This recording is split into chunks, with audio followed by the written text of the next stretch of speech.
All right, guys, we're going to do story time. This is story time number 4, I believe. I'm going to tell you a little story about the times that I've met Derek Jeter.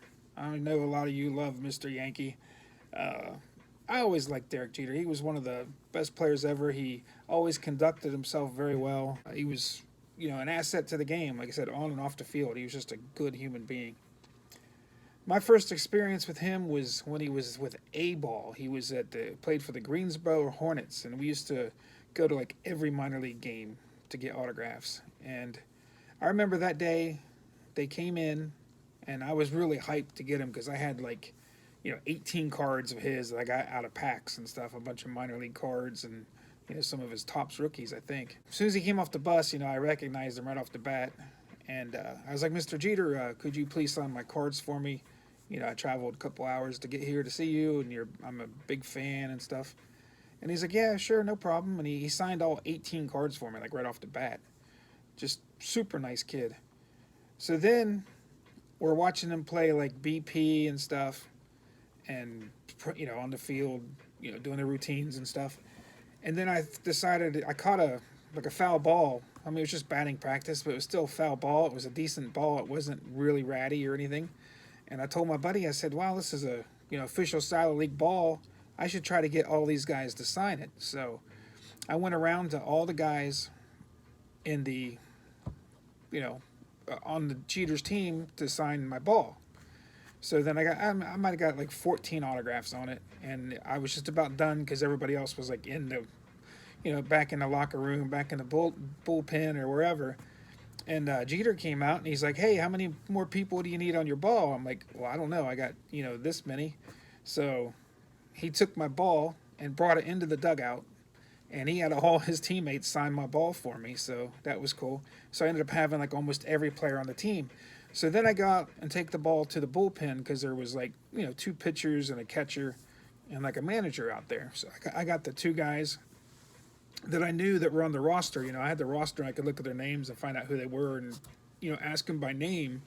Because it's always better if you ask somebody by name who they are. Just don't say, hey, could you sign my autograph for me? You want to kind of look at the spreadsheet and say, oh, okay, number 55's, Mr. Fox. You say, hey, Mr. Fox, could you sign my ball for me, please? And he's like, oh, yeah, sure. It's a lot more personal that way. So I look on the roster and I can't find this young kid. He's just like a really skinny young kid sitting on the, thing. He didn't look like a ball player because literally he looked like he was 16 years old. And I asked, and he wasn't on the roster. So I asked him, I was like, I said, this might be a dumb question, but, do you play? Are you a manager? I can't find you on the roster. Who are you? And he's like, no, I don't play. He's like, I'm a manager. And I'm like, oh, wow. I said, you must be like the youngest manager in history. I was like, I tell you what, being a manager that young, I need you to sign my ball for me. Could you sign my ball for me, please? He started laughing. He's like, okay. So he signed my ball. And then later on, after the game, Jeter came back out and he was talking to us. And I looked in the dugout and I saw the lineup card still on the dugout. And I was like, Derek, is there any way I could get that lineup sheet that's on the dugout? He's like, yeah, sure, man. We just throw these away. So he went in and grabbed the card for me. He signed it for me, and I got the rest of the team as they were getting on the bus, to sign the lineup card for me. And then I think as I got the lineup card, I got a bat too. So I ended up getting a team bat, a team ball, and a team lineup card. And I got 18 Derek Jeter autographed rookie cards. So that's the first time I met Derek. Let me go ahead and finish that story. Then I'll tell you the other stories that I have. Now, fast forward maybe, I don't know, a few years down the line, Derek Jeter's like now the starting shortstop for the Yankees. He's like the hottest player going at the time. And I was like, man, I still have that Derek Jeter stuff I got when he was in the minors. So I wonder if there was anybody else on that team that panned out. And I started looking at that ball, and I looked at it, and I saw Mariano Rivera had signed that ball, and I was like, I started thinking to myself, I was like, well, I remember who signed this, And the person that signed it was the guy that didn't want to sign the ball for me, that said he wasn't on the team. So that was Mariano Rivera, that looked like he was 16 years old. He was just like a skinny little kid. And luckily, I had him sign my ball. So I had a team ball signed by Derek Jeter and Mariano Rivera. Unfortunately, at the time, I had a sports card shop. I ended up selling it for, I don't know, like $75 or something. And like I said, now I could probably get like $500 for it or something. And I looked on my lineup card and I was like, oh, cool. I got that kid on the way out too. So I had Mariano Rivera on my bat, my ball, and my lineup card. So I thought that was awesome. I was like, it's cool when you get minor league people and you don't even know who they are.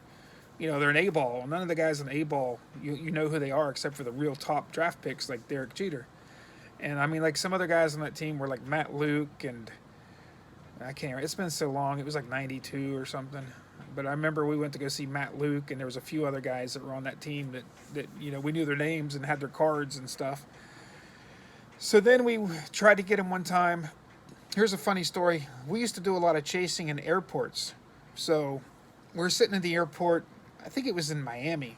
It was like during the Super Bowl maybe or something like that. Something else was going on. So we had the information of what flight he was leaving out of because he was going to the ESPYs.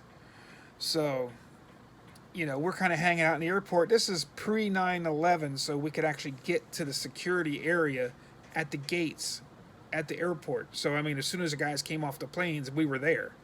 So we went to the gate that he was either coming in or leaving at. It was one of the ones. I can't remember if he's coming in or he was leaving. But we went around and thought everything was cool. We saw a bunch of people sitting around just, kind of relaxing and looking like they were, waiting for a plane. Little did I know, we didn't think anybody had the information to this flight. So we're like, oh man, this is going to be great. Me and two of my buddies are going to be able to get all the Derek Jeter autographs that we want and do whatever. And we thought, this is great, man. This is going to be awesome. Well, funny thing is, as soon as the plane came or as soon as he showed up, literally like 400 people. I mean, it's not 400, it was probably 100. I mean, it was a crap load of people. Everybody in the whole airport just gets up and grabs all their stuff out of their bag. There was like 100 autograph guys there at the airport. All had his flight. So Derek was getting mad. I mean, he was so mad. I ended up getting a picture from him and an autograph. I was one of the few, I think 5 people he signed for, and he maybe took 6 pictures out of the 100 or 200 people. It was a madhouse, man. And like I said, he was just done with it because there was just so many people. I mean, it was like a mob. But yeah, that was like one of the times I met him. And I met him several times because we used to go to Tampa every year for spring training. And like I said, he was just always a good kid. I remember forever, one of the first cars he bought, it was a little black sports car. I'm trying to remember what it was. I think it was like a little Toyota or Nissan or something. It was a cool little sports car. He had that for years. I remember he drove that probably for at least 5 years that I saw. And then we hit him in AAA a few times when he played for the Clippers. But like I said, the best story was the minor league story, getting all the autographs, and then like I said, it was kind of weird, getting him at that airport and just thinking we're going to get all the autographs. And like I said, I got my picture taken. I'll probably use that for the thumbnail here. But yeah, I've met him several other times after that, but nothing really, came to mind. I've probably met him 10 or 15 times. And like I said, he's always been one of the nicest guys I ever met. So cool. So that's the story about Derek Jeter. Hopefully you guys enjoyed it. Please like, please subscribe, please share, please comment. I want you guys to let me know if you guys are liking these stories, because the last one didn't seem like it did very well. And like I said, I'm not going to waste my time doing them if you guys don't want to watch them. So please like to let me know, or dislike. I don't care. Just show some interaction, so that way the algorithm gets a little higher and some more people has a chance to see it. So, all right, guys. Thanks for listening to me ramble for the last 10 minutes. I appreciate it, guys. Peace. Please like, subscribe, share, all that fun stuff. Yeah.